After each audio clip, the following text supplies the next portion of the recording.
Sa mundo ng showbiz, maraming kwento ang mabilis kumalat. Mas lalo itong nagiging misteryoso sa mata ng publiko. At isa sa mga pinag-usapan ngayon ay ang relasyon ni Bea Alonzo at Vincent Co. Pero bago tayo magpatuloy, paki-subscribe naman ang ating new channel. I-click na rin ang notification bell para updated kayo sa mga latest showbiz balita, celebrity mysteries, at mga trending issues online. Maraming salamat sa inyong suporta. Ngayon, simulan na natin. Sa mga nakaraang linggo, umugong online ang balitang posibleng ikasal na raw sina Bea at Vincent sa Spain. May ilang reports at blind items pa nga na nagsasabing tahimik lamang umano ang preparations at piling tao lang ang nakakaalam. Dahil dito, maraming fans ang agad naniwala na baka ito na nga ang dream wedding ni Bea. Pero hanggang ngayon, walang official confirmation mula mismo sa dalawa. At yun ang dahilan kung bakit lalong naging palaisipan ang lahat. May mga netizens na nagsasabing baka gusto lamang ng couple na ilayo sa publiko ang kanilang relasyon. Pero may iba namang naniniwala na ba may problemang nangyayari behind closed doors. At dito na pumasok ang usapin tungkol sa prenup o prenuptial agreement. Pero ano nga ba ang prenup? Karaniwan itong kasunduan bago ikasal kung saan malinaw na inilalagay kung paano hahatiin o poprotektahan ang assets, properties, sakaling magkaroon ng problema sa hinaharap. Sa mga sobrang yaman na pamilya, lalo na sa malalaking business clans, normal umano ito dahil napakalaking halaga ng negosyo at family wealth ang kailangang ingatan. At kung pag-usapan ang pamilya ni Vincent Co., hindi ito simpleng pamilya lamang. Si Vincent ay anak ng business tycoon na si Lucio Co., isa sa pinakamayamang negosyante sa Pilipinas at nasa likod ng Pure Gold Empire.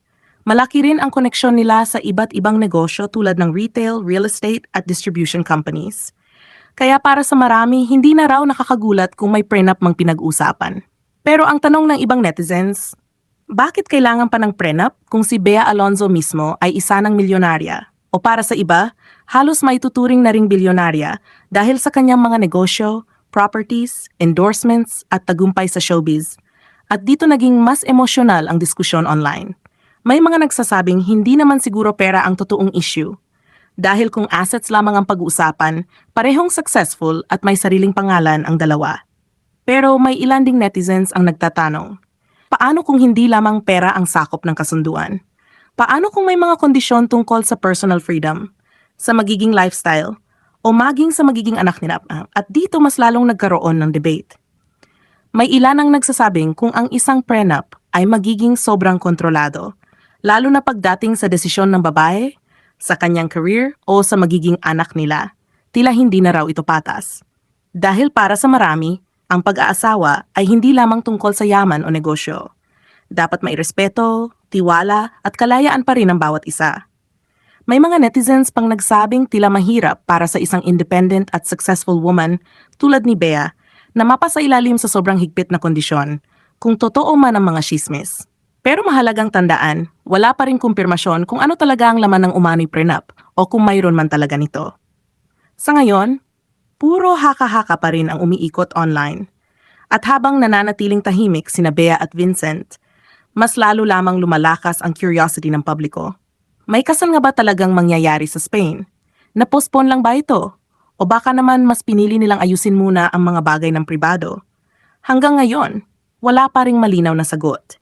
Pero isang bagay ang sigurado, maraming Pilipino ang invested sa love story na ito. Dahil nakikita nila si Bea bilang isang babaeng matatag, independent, at pinaghirapan ang lahat ng kanyang tagumpay. Kaya natural lamang na gusto rin ng publiko na makita siyang tunay na masaya. Hindi lamang mayaman o enggrande ang buhay. Sa huli, tanging sina Bea at Vincent lamang ang tunay na nakakaalam ng buong kwento. At habang wala pang official statement, mananatili muna itong isa sa pinakamalaking showbiz mysteries ngayong taon. Ano sa tingin ninyo? Normal lamang ba ang prenup sa mga mayayamang pamilya? O may mga pagkataong maaari itong maging unfair sa isang relasyon? I-comment ninyo ang inyong opinion sa baba.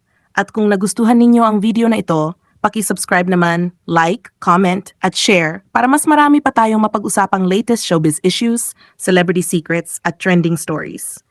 Maraming salamat sa inyong suporta. Hanggang sa muli.